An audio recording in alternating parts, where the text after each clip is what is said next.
A lot of familiar faces and a lot of new faces as well. I was invited to this session to do a small introduction in the EBCU and what is the EBCU thing. Hopefully a lot of you guys know what it is, but if there's one or two out there who's not knowing it, I'll just do a small explanation. I'll be here for all the events with a little eye to the Arsenal game on the other screen, but that's another one. Let's start with the European Beer Consumers Union. We always call ourselves the voice of the European beer consumer. It's a federation, umbrella organization, you can call it, currently consisting 18 national beer consumer organizations across Europe. We were founded in 1990 in Bruges, so we actually turned 30 last year, but we had to postpone our anniversary as well as many other organizations. So we keep doing that. But actually, we represent around 220,000 official member of consumer organizations all over Europe. The consumer organization is a lot of difference during the countries, but we have a lot of things in common. We launched an article on our Facebook today with some of the keystones from Camera, who actually turned 50 2 days ago. And actually they explain a lot about what's in it to be a beer consumer organization. We have done a small manifesto you can find on our webpage as well. Small but efficient, as we see, and it will pin out our 3 key points we're doing. Wherever we ask to a speech or whatever, we will talk about it on the consumers organization. First of all, our first point is the diversity of beer. We are working for a rich choice of beer from different breweries. Consumers have the right to choice and should be able to select from at least 2 beer manufacturers produced, and probably more in any shop and bar selling in particular. The market needs to be accessible for products and small local breweries. I know the last year has been a little tried on doing that, but we see that the market is changing a little. It's changing to a more local, support your local brewery, but still upcoming and support the variety of beer. Also the rich choice of styles and all that kind of things. We also on our webpage have a good writing about the beer styles all over Europe. Also, our point number 2 is to information about beer. It has upcoming the last few years about the ingredients. Beer has always been a very keen to ingredients because you can't do a good beer with bad ingredients. So the consumer has always been very keen to see what's in my beer, but the information level on the bottle from the brewery, all that kind of has not always been so good. Also things about the manufacturer and where the beer actually is done and all that kind of thing. So we also work on information about beer, and the information level from EU Commission level to several countries is always into a fight about that. The minimum information level, we think it's too low on European level. And of course, our third point is the cost of beer.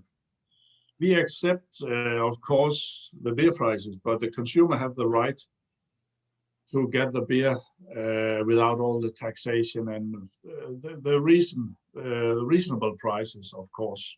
And there's a lot of taxation going around in different countries. I know we have people from Finland and Sweden with us today, and they can tell horrible stories about that. Also, Ireland is one of the hardest taxation in all over Europe. And of course, we work for doing campaign for reasonable prices on the beer. That's actually our 3 key points. And about for that, we are an umbrella organization and doing a lot of networking on EU level or European level. So we are very keen to tell about these things. And also, we can see during this pandemic times, people is talking more and more about the socializing of drinking a beer together. And of course, that's also one of our points, that you can do a lot when you meet, have a beer, and do a chat with your friends as well. Our organization is organized with me by a chairman, and we have a small executive of 5 people.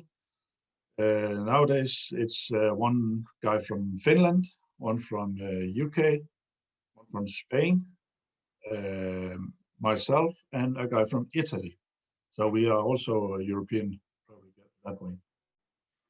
In these years, we're also celebrating a lot of anniversaries during the Beer Consumers Union. And I know that actually last year also Pint in Holland, Netherlands, has turned 30 or something like that. And so we have a lot of celebrating, and we can see the consumer organization all over Europe is actually very old and good funded.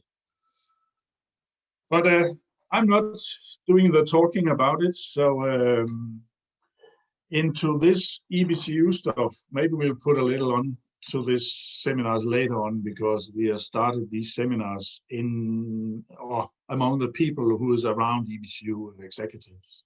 And a great thanks to Brett and Markus and others who actually worked with this one. And I see looking forward to see a lot of other stuff, education, interesting or whatever. So please knock yourself out. It's not for me from now.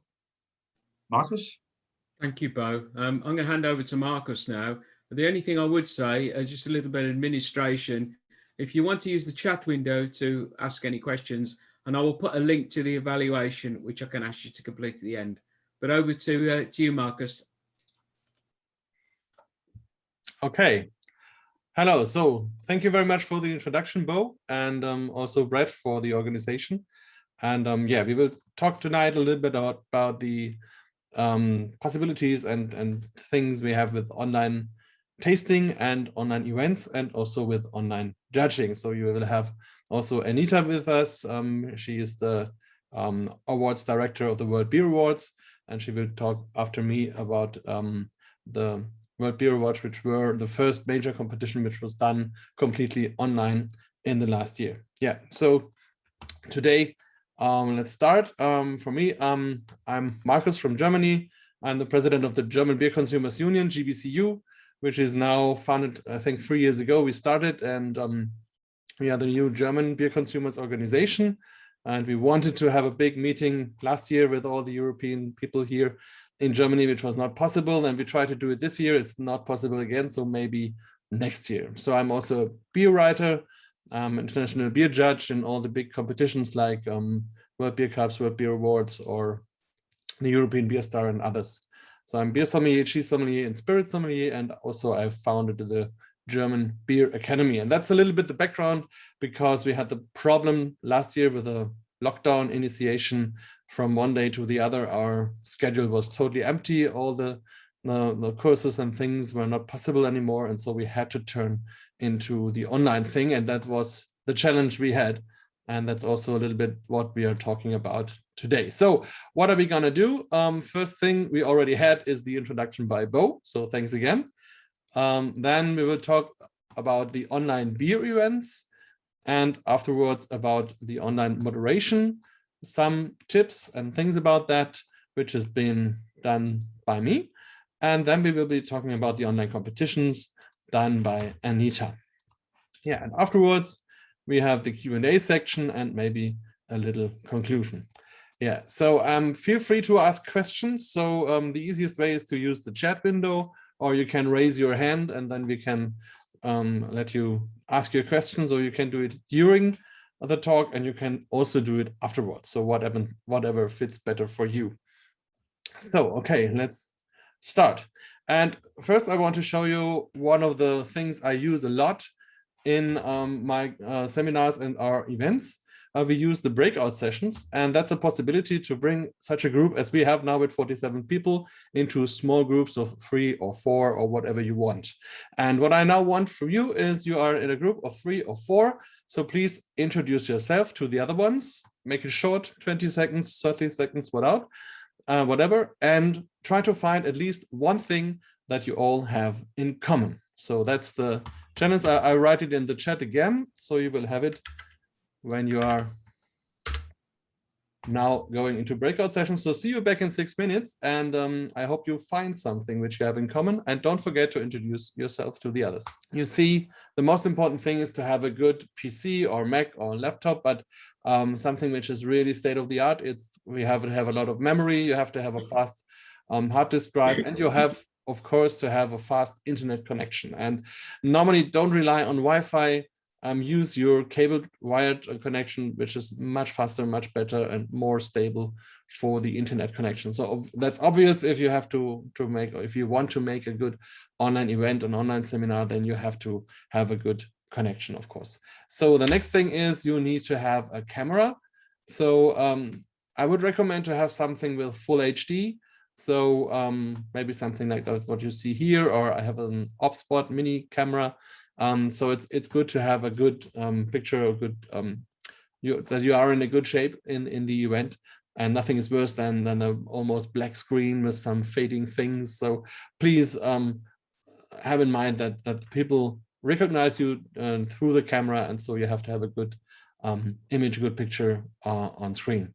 So that's the next thing. And of course, the other thing is audio. So try to have a good microphone. So there are quite good microphones on the market. I use that one which you see here. It's from Blue. They are also used for podcasts and things like that, and so you have a good audio quality, and that's also another key thing for the online events. And then if you want to make it professional, it's a good way to also have a green screen, which is the possibility. As you see it now, I can totally have the things behind me out of the window, out of my picture, and that's possible through a green screen. You can buy them quite cheap on eBay or in shops or whatever. And of course, you need lots of light so that you are in a good shape, and then you are seen very well. So, and the other thing is the software thing. And of course, first thing you need is something which we are using now.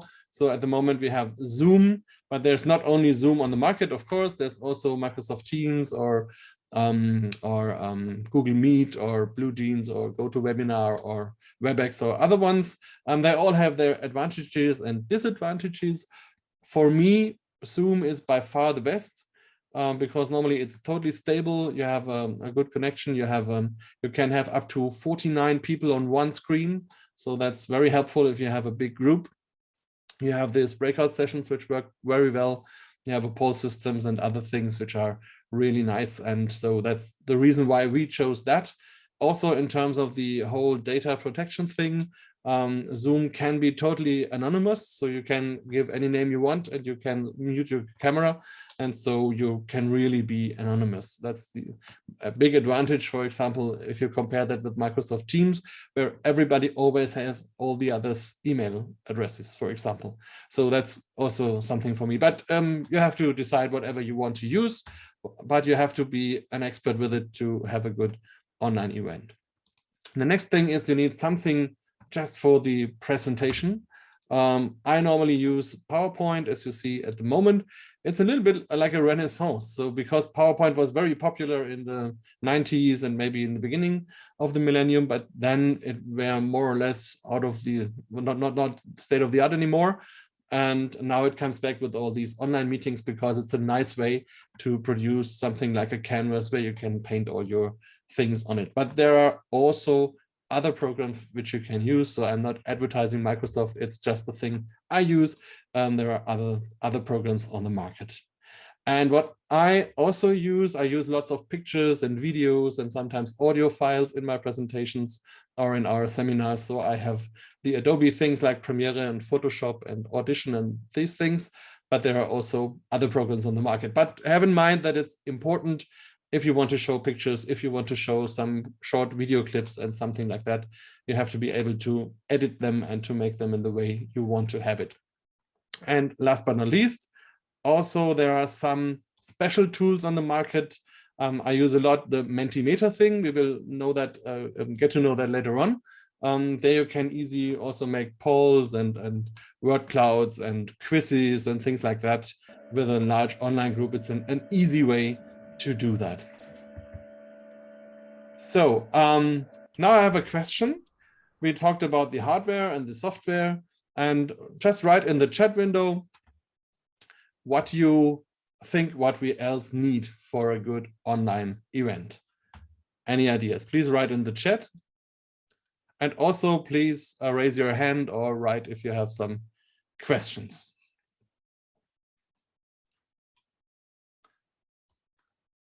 Sahti Kaiser asks after the slides. Of course, you can have them afterwards. So clear, concise instructions, very, very important. Beer, gallon, cheers. Perfect. Yeah, you have the moderation, you have the people in front, you have clear glasses, perfect. Oh yes, now they're coming all the other things. Brett, I really like your sense of humor. It's perfect. Yeah, so, but what David said is very important to have all these things around, a good booking system. I skipped that today, but I think you know that. You need to have a partner for the beer, for all the logistics, to send people to beer to the people, something for the booking, and just have a look at the chat again. Clear and obvious purpose, yes.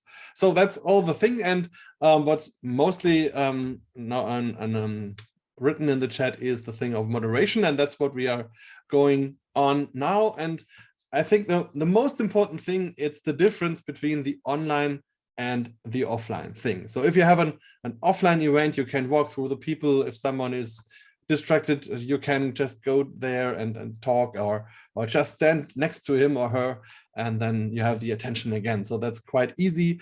You can maybe shout or whatever you can do, it's easier. But if you are in an online event, it's very easy for the people to maybe look for the emails or go into the kitchen or whatever. And so it's very, very important to always tell them what they have to do, how they have to do it, when they have to do it, and also what you are doing, and also to give them a clear message how long they have to do it. So remember, as we tried it with the breakout sessions, I said it's lasting 6 minutes, and so it's opening and it's closing after 6 minutes. You have a clear message what to do. So introduce yourself, find something you have in common, and also this is an example. So please always, if you want to get the attraction of the people, you have to always be clear and have a good message and have them always on track. So the next thing is also, if you say we make an online event, also that the people learn something.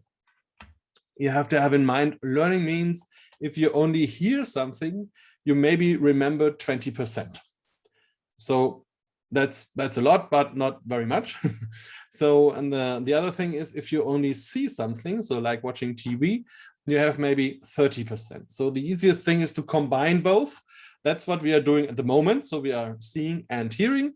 And so maybe you remember 50% tomorrow of what I'm talking at the moment. But if you want to maximize that, then you also have to bring the people into talking about it. Then you get 70%. And if you also get them working on it, so interaction, maybe in small groups or also individual or whatever, then you go up to 90%. So that's a very important thing, why you really should try to give the people more than only hearing and watching. So that's really important.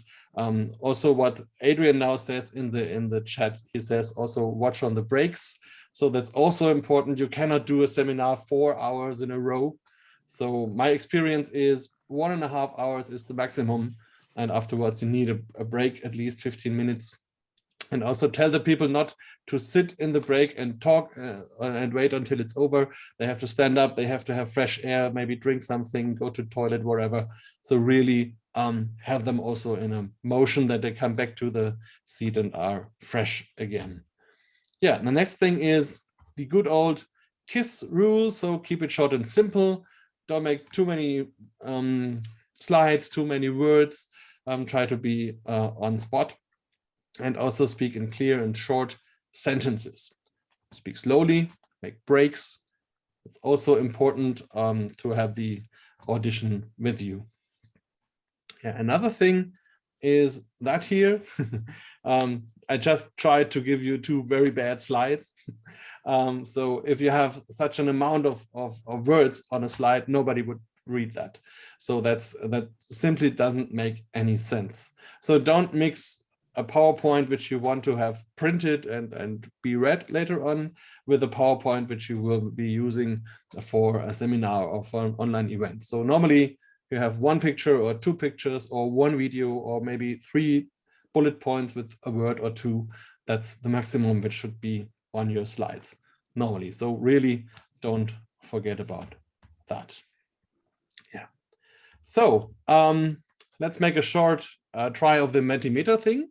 So the question is, what do you take away from today so far? And now we try go to your mobile, use your mobile phone and go into the browser of your mobile phone and there enter menti.com and then use the code 30692839. I also will put it in the chat. And then enter what you took away from today so far.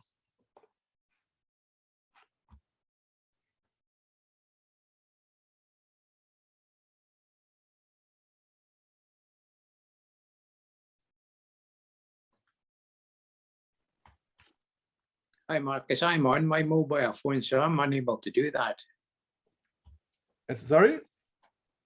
I am on my mobile phone. Oh, then I don't know if you have the possibility to switch the window to your browser, then you could do it. If not, then you just have to skip that one. But I will show you the results anyway. Okay, then good. I will show you the results now. I should add my wife's on the laptop in another room. So, and here you see what's happening.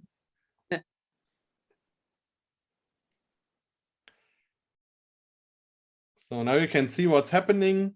So all the things we just talked about.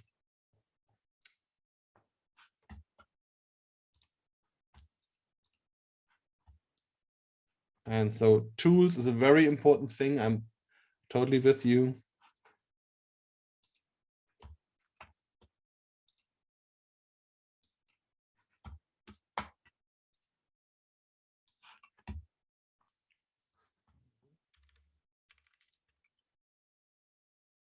So just a second.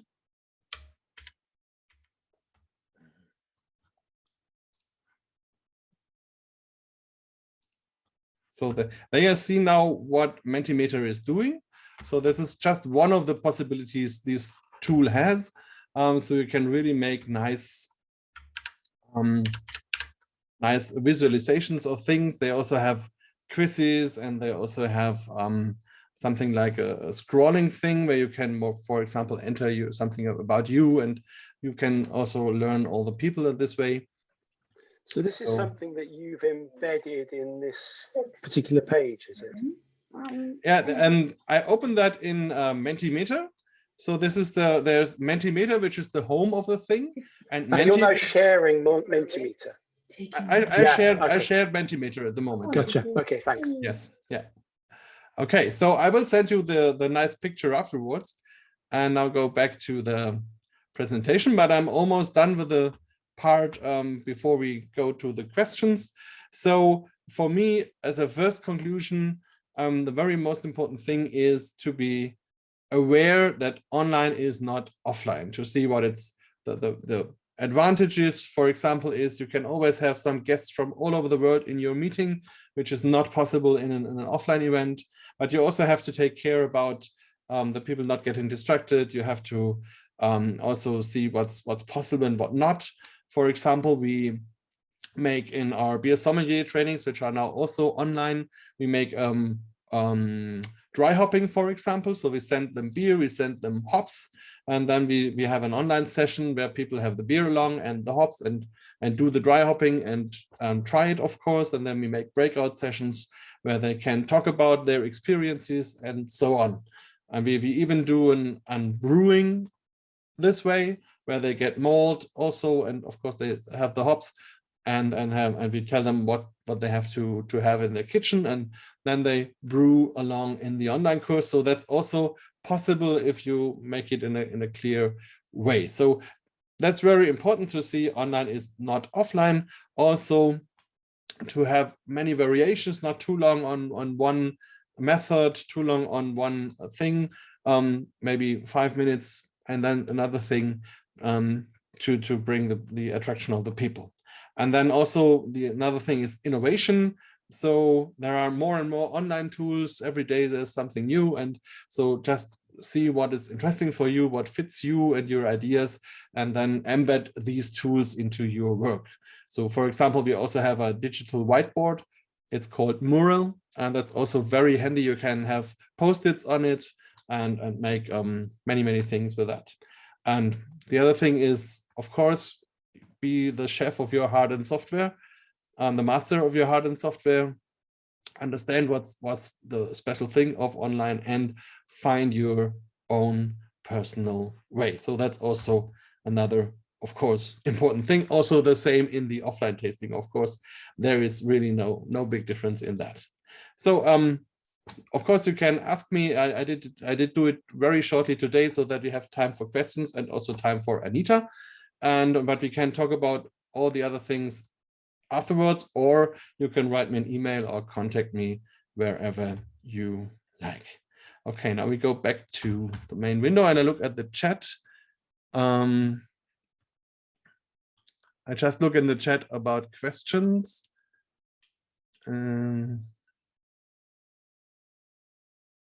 Yeah, Tim, great.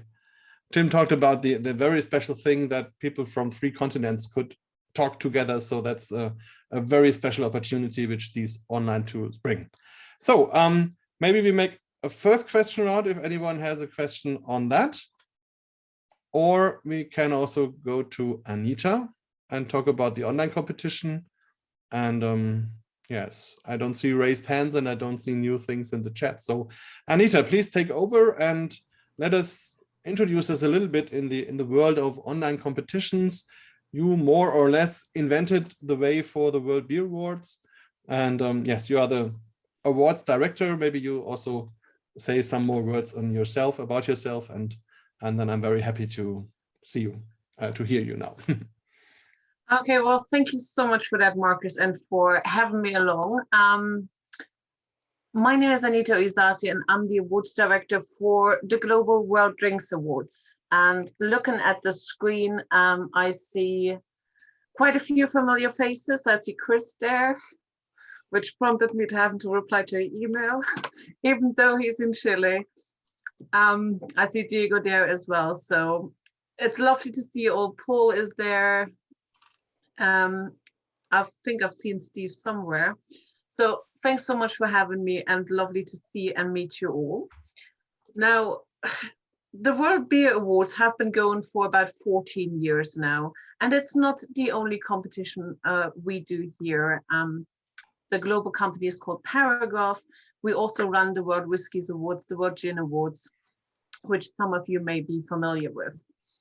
And over the past few years, we've developed the beer tastings, which we've always proudly done in person with great tastings in London. We have established together with Markus the tastings in Germany. We have a session in Canada, in the USA, Japan. We've taken on Brazil, and Chris, a few years back, has also started the same in Chile. And this was all going really well. And a year ago, we thought, this is great. We're looking forward to a wonderful, all planned out year. And then it happened. So pretty much literally a year ago, we had to make a decision on what to do. A lot of competitions we've seen getting cancelled. And we had to find a way to say either we're going to stop it this year, but then again, people said, no, we still want to enter. So we said, no, we're going to bite the bullet. Although nobody really knew what was going to happen, what shipping would be like for entries coming in, what entry levels would be, or indeed if anybody could meet in person. So none of that was clear, but we said, you know, whatever happens, we will push on. We're going to make this happen. I'm pretty sure I also said at some stage around the same time, I will not be sending out beer to tasters. So that changed. The advantage we had at the World Beer Awards was a great one in the perspective that a lot of our other spirit awards already happen in the way of home tastings to reach as many of our tasters as we can globally. So our gin awards, our whiskeys awards, those samples have always in the past been shipped out to our tasters. And the challenge last year really was, how do we do the same thing for beer? Because obviously beer you cannot put into a small sample bottle, 50 milliliters, and send it out to tasters. That's just not going to happen. So together with all the partners in the other countries, we had really to make a cut and say, right, how we're going to best do this. And the solution was very simple, although fairly time consuming, is to really take each individual sample that was supplied, coordinate all the tasters globally in tasting sessions, with everybody staying at home and not meeting in person, and literally create black wrapped bottles. That means every sample that was handed in was assigned to a taster and black wrapped. And I mean that every single bottle, every single tin was black wrapped, labeled with an ID stamp, and then put into parcels which went all over the globe. We had all across Europe tasters. Our Canadian team has done the same, so has the Brazilian team, so did the Japanese. And the great thing about that, apart from the wrapping, really was we could reach even more than before our tasters. Whereas in the past, we had to rely on people traveling, and at the best of times, that takes up a day or two of somebody's time, maybe 3 if they're coming from further abroad. Now, the great way we've done it this year is we've reduced the number per session to about 25 to 30 samples, which is about 4 hours of tasting. And that way, though we had, I can't even remember how many online Zoom sessions, we really could make sure that we offer different timings for different people. They could pick their own little online slot, and Zoom, as Markus has pointed out earlier, and you've all experienced with those little breakout sessions, we really could have up to 10, 12 judging groups in one session. And that made that a very interesting experience. So each person literally would join a Zoom session just as we've done today. We would all go into our own little Zoom groups, and you would meet 3 or 4 people who you may or may not have met before, and you all have your own, that's a good question, and you'd all have your own samples in front of you and judge the same samples. There were, to be quite honest, not a lot of broken samples. I think we had 1 damaged shipment and 1 is still somewhere. But all in all, it's been fairly good. Lots of wrapping, I'm not going to deny that, lots of packing, but we've up to now worked with DHL Express, so there is a good amount of tracking and also communication there, rather than other courier service or the normal mail.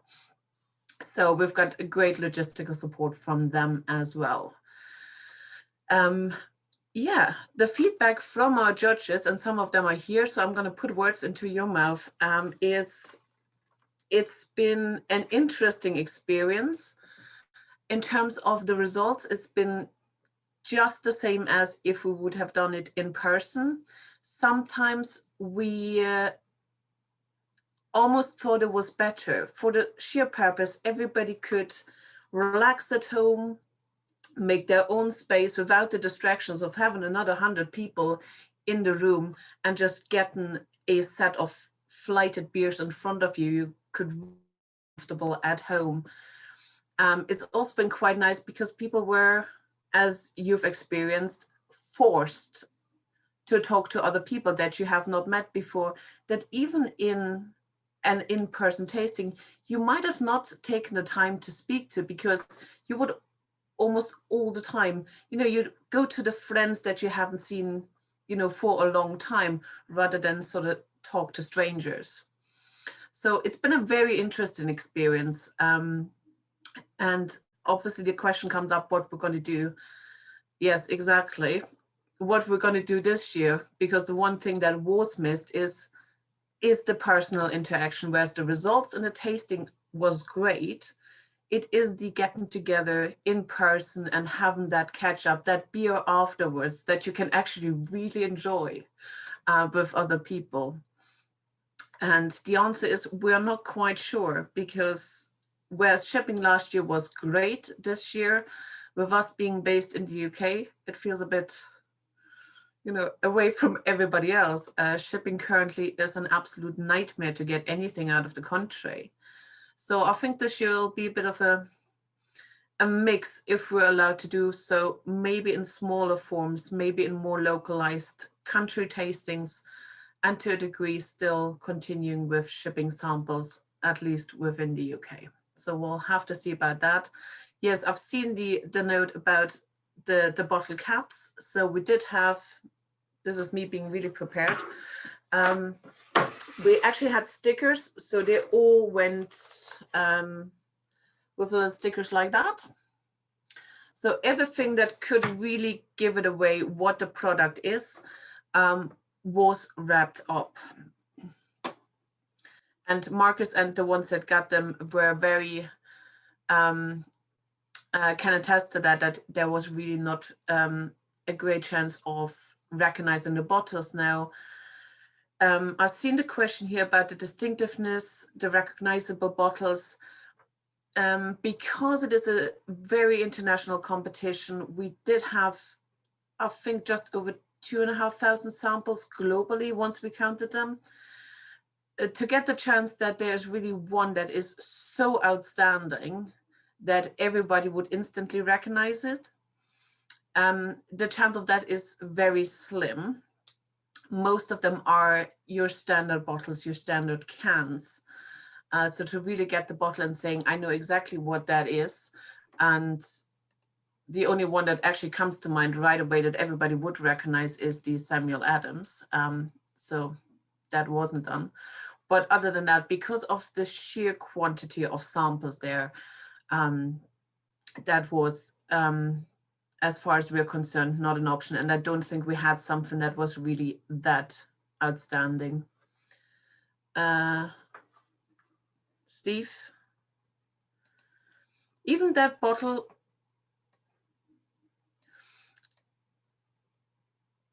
I get the point about the St. Peter's, not that they entered last year, but again, a lot of people, and we are talking about international tasters, though somebody in Norfolk or Suffolk would be very familiar with it, to then expect somebody maybe in Ireland to recognize that bottle, or maybe somebody in Spain, that would weigh itself out.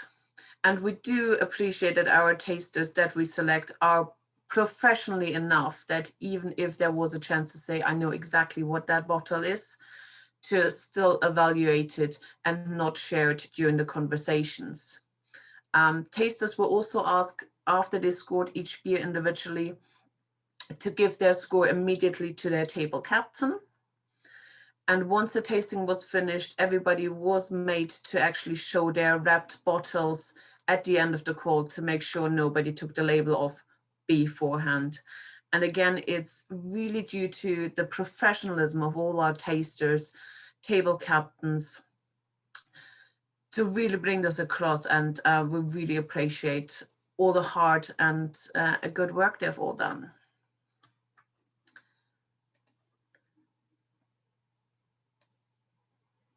Yes, swing tops as well, but again, there are so many different forms of swing tops, and if you start guessing, then you might be guessing wrong. But again, it goes back to, we do have good judges, and everything was done very professionally. Everything was recorded, so we did take a peek here or there as well. And I think we've done the best we could in a very strange situation. Any questions from anybody?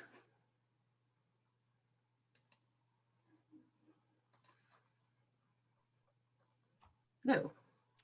You can also raise your hand and talk if you want. You don't have to use the chat. Anita, may I ask you a question? Yes. Yes, you may. Who are you? It's Chris. Oh, sorry, it doesn't pop up. I actually don't say, oh yeah, there you go, Chris. Yes. Okay.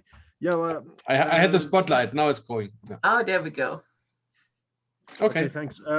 Just since we didn't participate last year, if it's going to be all online again this year, how do we proceed? Do we judge locally online, of course, with the local beers, and then send them over, and then you have them judged only in England by local judges there, or do you send them around the world again? So this year we're going to have a country by country approach, which I'm going to drop you a note later on once we get around to that. If a country is, we're talking about judgings in June and July. If a country is in a position to do smaller tastings in person, of course, that's fine as long as it's safe to do so. If it's not safe to do so and restrictions are still in place, then we would have to go back to at-home Zoom tastings. So we really have to evaluate that situation much closer to the time itself. Okay. Okay, Thanks. Tim had a very interesting question about the cost of posting beer. It was more or less than transporting and putting up to the judges. I think by the time we finished everything, it actually it didn't work out much less expensive, to be fair. Maybe a little, but yes, you've got your you don't have your venue, you don't have the staff there. But then again, we had to hire staff in to get everything wrapped. I didn't do that all myself because that was horrendous. So there's staffing costs there. There is obviously all the materials that are used for the wrapping, for the packaging. The packaging itself is fairly expensive. And again, we work with DHL Express, and though we have preferred rates, it's still quite a bit of money that's being invested there. So slightly less in terms of costs, but not by much, to be fair. But yeah, we definitely do miss the in-person tasting. I also have to point out, it wasn't just the beers we sent out. Each taster got a little online pack. So we did provide glasses, books, materials, writing, and all of that. And a bottle opener just in case. But I would expect anybody not to have one. So we did also send our judges a little something to keep them going and to make the experience more of an experience. I do believe there were t-shirts involved. So yes, so it wasn't just that. Well, there wasn't a US tasting last year at all. That's very true.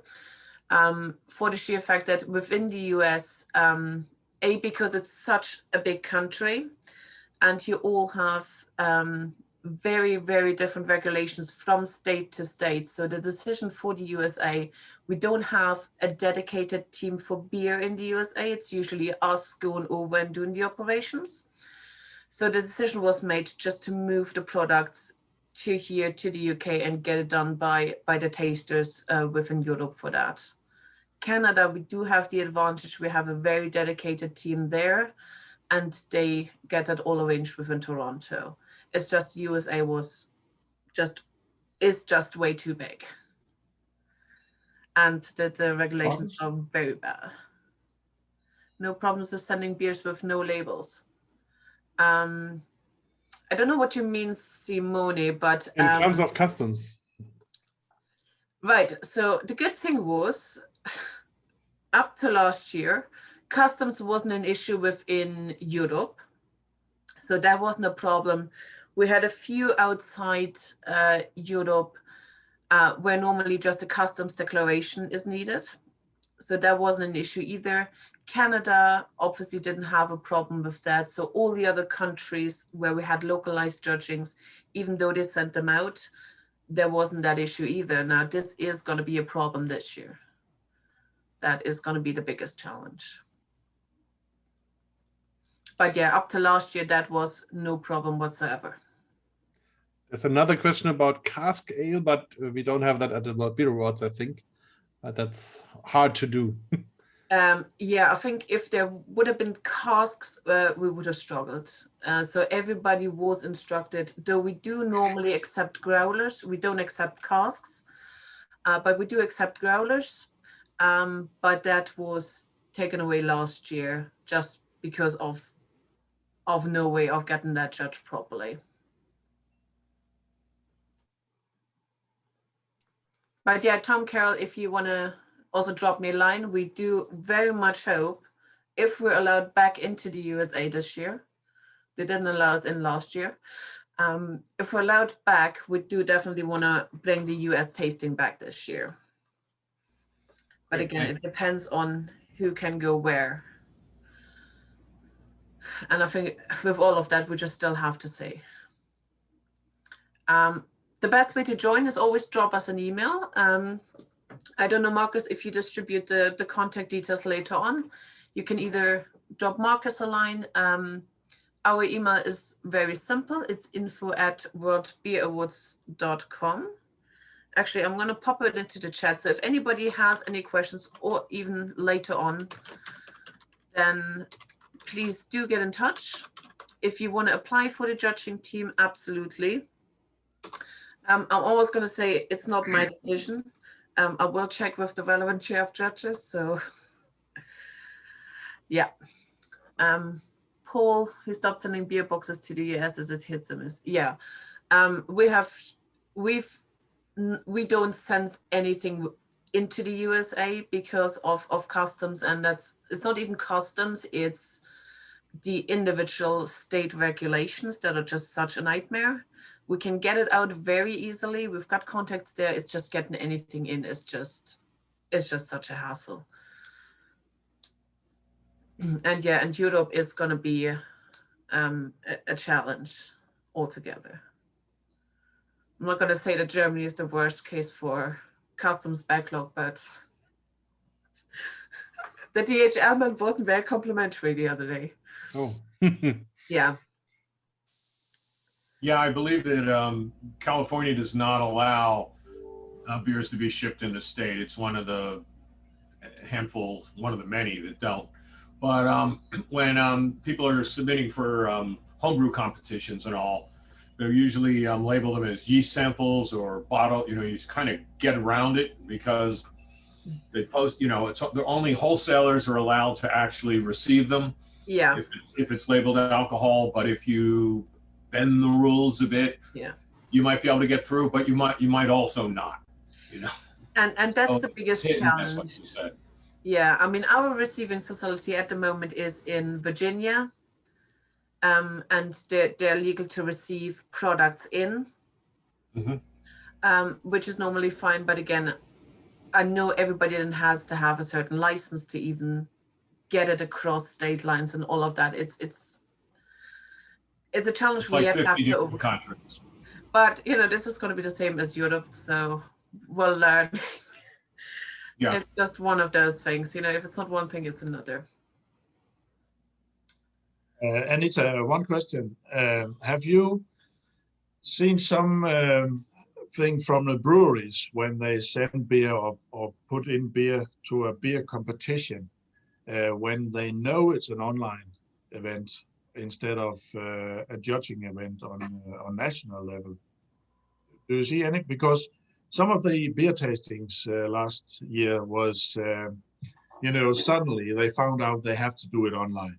But now the last half year, people who actually sent beer to a beer competition, they know it is an online competition, so they have to send the beer around us. Do we have any experience with the breweries who said, okay, it's online, I'll not participate?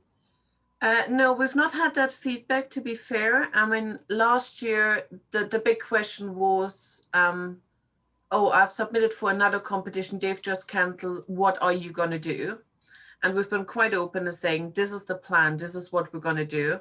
And people were quite happy, and we were quite open of what the plan was once it was set in motion. So we've not seen anybody that said, I'm not going to enter, because at the end of the day, whether that's online or offline, it's still the same level of judging. You know, it's not, you know, we'll make sure that each beer is evaluated properly. That's what we're promising our entrants. So whether that's online or offline is almost secondary, and people have been, especially last year, very appreciative of the fact that we did continue.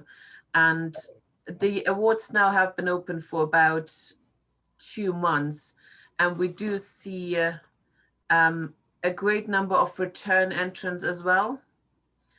So again, the question of, oh, I'm not going to participate because you've changed the way you're running the tastings, that's not something come up. People do ask if we do bring the final tasting, which we've always made of a great event about, if we'll bring it back.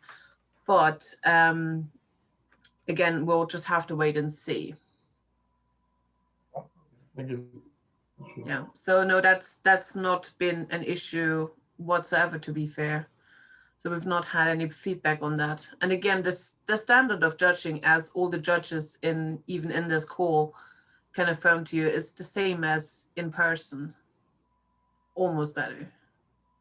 And presumably the cost to the breweries was the same because they were just shipping to you, but that will change this year because they'll have to ship somewhere else. Yeah, there's no additional cost to the breweries. So it's the same entry fee. And all they had to do is get their beer in. And there wasn't, at the same time, there wasn't any take back in terms of what people would be receiving either. So we left everything the same way. All we did is, instead of bringing our judges together, we left the judges where they were and got the beer to the judges. That's all we did in a roundabout way. But in a very good way. So that was also what the judges said. Also in every group I was, the result was that they all said it was very well organized and it was a really great experience. And besides not meeting in person, it was a fantastic experience. And so that was really a surprise because we didn't really know what will be the outcome. So that was quite good. Okay, so if there are no more questions, I would give back to Brett and also say thanks to you, Anita. Thanks for your time. Thanks for your patience and for all the information. No, thank you, Markus. Thanks for having me. Thanks, Anita, and thank you, Markus, for a superb evening. So I just want to conclude. I've already thanked the speakers, and I hope you've all found that really useful. A couple of promotions and a bit of administration from myself. In the chat window, there's details of our next EBCU workshop, which is on Thursday, May the 20th. I promise that we will sort out the links, so there won't be another problem with technology, hopefully. I shouldn't say that because I know what will happen, but in theory, everything should be okay. The workshop is the beer world after the pandemic, and that should be a fascinating talk. There will be links on the EBCU website. It's not there yet, so there'll be links and details. So we would encourage you to come along. And the final thing is, if you could complete the evaluation, there's a link on the chat window as well. It would be really helpful for the organising group for us to prepare other events. If you, as an individual or organisation, have ideas for a workshop, possibly somebody you'd recommend, or possibly you'd like to present a workshop yourself that would be interest to EBCU, please, there's a form on the events website, on the EBCU website. Please complete the form and we will contact you for more information. But in conclusion, I'd just like to say cheers to everyone. Cheers to Anita, cheers to Markus, and cheers to you all. Have a lovely evening and thank you.